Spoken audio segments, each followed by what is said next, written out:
खबर प्रदेश की राजधानी भोपाल से, जहां पर प्रदेश सरकार के मंत्री विजय शाह के बिगड़े बोल। मंत्री जी ने जिन शब्दों का उपयोग किया है, इससे तो भाजपा और समाज दोनों शर्मसार हो रहे हैं। मंत्री के बयाने से प्रदेश की राजनीति में भूचाल आ गया है। प्रदेश कांग्रेस अध्यक्ष जीतू पटवारी ने भाजपा पर सीधा आरोप लगाते हुए कहा कि क्या यही भाजपा का चाल और चरित्र है? ऐसे मंत्री से मुख्यमंत्री को तुरंत इस्तीफा लेना चाहिए।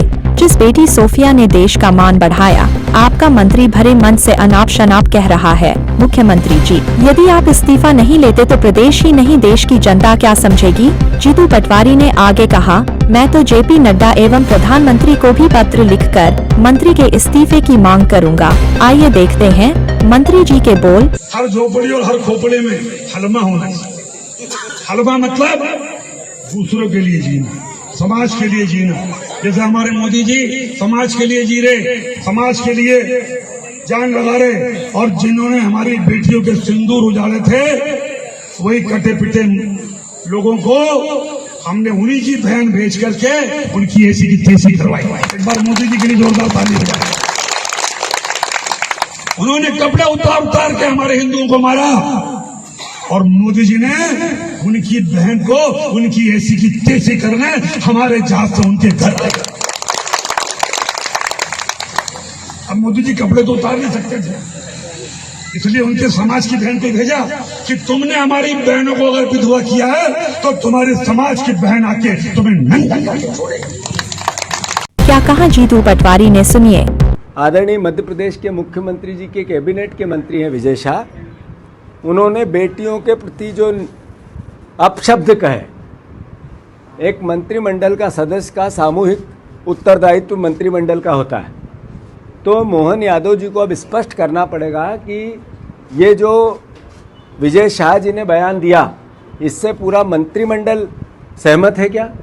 पूरी भारतीय जनता पार्टी सहमत है क्या? और अगर भारतीय जनता पार्टी सहमत नहीं है तो इसी वक्त विजय शाह को बर्खास्त करना चाहिए। विजय शाह जी को इसी वक्त बर्खास्त करना चाहिए।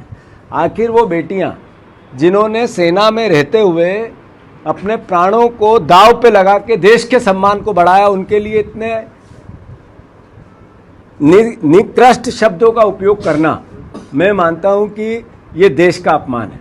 इस सेना का, हमारी बेटियों का तो अपमान है ही, पर यह देश का भी अपमान है। तो ऐसा मंत्रिमंडल का एक सदस्य जो देश का अपमान करता है, बेटियों के लिए, ऐसी बहादुर बेटियों के लिए, देश की बेटियों के लिए जो सीमा पे सेना में काम करते हुए देश की रक्षा करती है, उनके लिए इतने निंदनीय शब्द कहते हैं, वो क्या मंत्रिमंडल में बने रहने लायक है?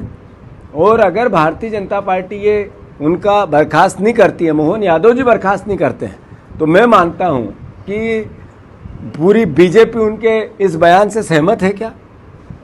और अगर सहमत नहीं है तो नेचुरल है, स्वाभाविक है कि उनको मंत्रिमंडल से इसी वक्त बाहर किया जाना चाहिए। कांग्रेस पार्टी मांग करती है। मैं नरेंद्र मोदी जी को चिट्ठी लिखूंगा, देश के प्रधानमंत्री हैं। मैं हमारे रक्षा मंत्री जी को चिट्ठी लिखूंगा, और मोहन यादव जी और बीजेपी के अध्यक्ष जेपी नड्डा जी, हमारे प्रदेश के मुख्यमंत्री, इन सबको चिट्ठी लिख रहा हूं